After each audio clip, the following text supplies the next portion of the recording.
देश विदेश की तमाम खबरों के साथ आप देख रहे हैं मधुबन न्यूज। आर्क बिशप टूटू को ब्रह्मा कुमारीज की श्रद्धांजलि। दक्षिण अफ्रीका के आर्क बिशप एमेरिटस डेसमंड एम्पिलो टूटू का 90 वर्ष की आयु में निधन हो गया।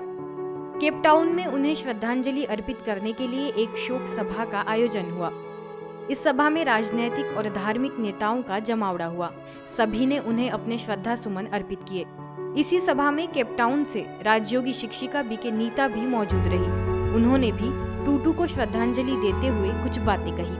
Let us remember him for his commitment to truth, his dedication, unwavering faith, courage and inner strength.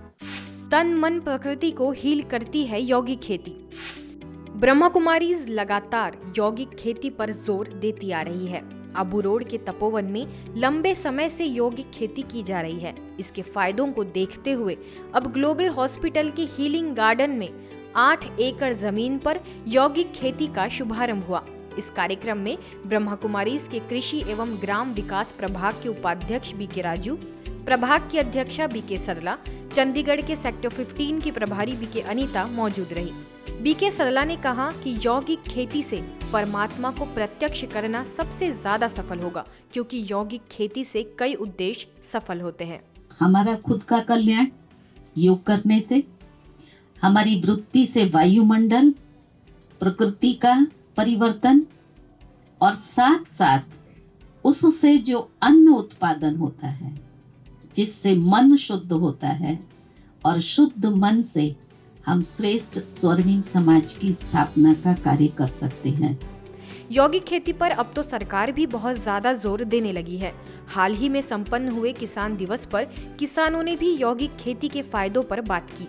BK Anita ने चंडीगढ़ और महाराष्ट्र में हो रहे यौगिक खेती का उदाहरण देते हुए कहा कि इस अन्न से कई तरह की बीमारियां खत्म होती है। हम योग बल से स्वर्ग का निर्माण कर रहे हैं और हमारी ओर से भी जो सहयोग यहाँ हो पाएगा वो हम अवश्य करते रहेंगे। लेकिन जरूर बात है, ये भी हमारी योग बल को प्रत्यक्ष करने का बहुत बड़ा विश्व कल्याण का साधन और बनने वाला है। बीके राजू ने हर किसी की मेहनत को सराहते हुए कहा कि यौगिक खेती विश्व के लिए एक सुंदर मॉडल बनेगा। पीपल को ऐसे भी देवता माना गया है। बहुत दिन का एक शुभ संकल्प बाबा ने पूरा किया। बहुत दिनों से एक शुभ संकल्प था, तपोवन पूरे विश्व के लिए एक सुंदर मॉडल बने। मेडिटेशन है एक संपूर्ण जीवन पद्धति। 11,000 से अधिक दिल के मरीजों को बिना ऑपरेशन नया जीवन देने वाले डॉक्टर सतीश गुप्ता हाल ही में मध्य प्रदेश के नीमच पहुंचे, जहां स्थानीय डॉक्टर्स के लिए सेमिनार का आगाज हुआ। उन्होंने कहा कि अनेकानेक रिसर्च और प्रयोगों से यह सिद्ध हो चुका है कि राजयोग मेडिटेशन अपने आप में एक संपूर्ण जीवन पद्धति है, जिसमें व्यक्ति तनाव मुक्त होकर स्वस्थ एवं खुशहाल जीवन तो जीता ही है, किंतु यदि राजयोग ध्यान का विधि पूर्वक लगातार अभ्यास किया जाए तो अनेकानेक रोगों का सहज इलाज भी संभव है।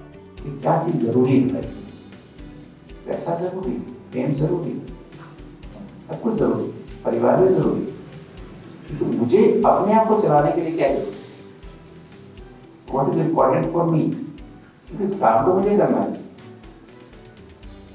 अगर यहाँ पर पीस है, लव है, हैप्पीनेस है, तो वो 18 हार्मोन्स बैलेंस में निकल जाते हैं, हार्मनी में निकल जाते हैं, और अगले 24 घंटे में हमारी बॉडी में जो भी प्रोसेसेस चल रहे हैं वो सब हार्मोनाइज होता है।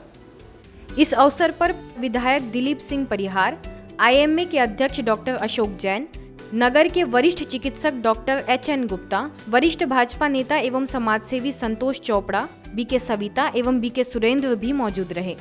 अंदर की शुभ भावना होती है उनके लिए, तो वास्तव में पेशेंट महसूस करता है कि मैं जल्दी ठीक हो सकता हूँ। तो ऐसी सिम्पैथी आध्यात्मिकता से ही हमारे अंदर जागृत हो सकती है हर एक के लिए। ब्रह्मा कुमारी संस्था में ऐसे लाखों परिवारों ने अपने जीवन को पवित्र और दिव्य बनाया है। हाल ही में जयपुर के सांगानेर सेवा केंद्र पर सेंटर की सेरेमनी तथा पवित्रता की संपूर्ण धारणा करने वाली माताओं का सम्मान समारोह मनाया गया। इस मौके पर माताओं को विशेष संबोधित करते हुए राजा पार्क सब जोन प्रभारी बीके पूनम ने कहा कि ऐसी माताएं धन्य हैं जिन्होंने गृहस्थ को पवित्र बनाया है। कार्यक्रम के दौरान माउंट आबू से आए बीके राजू ने अपनी शुभकामनाएं दी तथा सांस्कृतिक प्रस्तुतियां भी इस कार्यक्रम का मुख्य हिस्सा रही। चित्तौड़गढ़ सेवा केंद्र के 25 साल पूरे हो गए हैं, इसीलिए सेवा केंद्र की सिल्वर जुबली बड़े धूमधाम से मनाई गई, जिसमें मुख्य अतिथि पार्षद शैलेंद्र सिंह शक्तावत, सिंगापुर में नेस्ले कंपनी के असिस्टेंट मैनेजर अपूर्व सोनी, सेवा केंद्र प्रभारी बीके आशा समेत अन्य बहनों ने अपनी खुशी जाहिर की और सेवा केंद्र द्वारा होने वाली विभिन्न सेवाओं का जिक्र किया। इस मौके पर बड़ी संख्या में लोग उपस्थित रहे। राजस्व एवं परिवहन मंत्री माननीय गोविंद सिंह राजपूत जी राहतगढ़ में हो रहे ब्रह्मा कुमारी ईश्वरीय विश्वविद्यालय के भवन निर्माण कार्य का अवलोकन करने पहुंचे। मौके पर राहतगढ़ सेवा केंद्र प्रभारी बीके नीलम ने संस्था के बारे में तथा संस्था की गतिविधियों के बारे में जानकारी दी। ऐसी ही कुछ और खबरें देखने के लिए मधुबन न्यूज से जुड़े रहिए।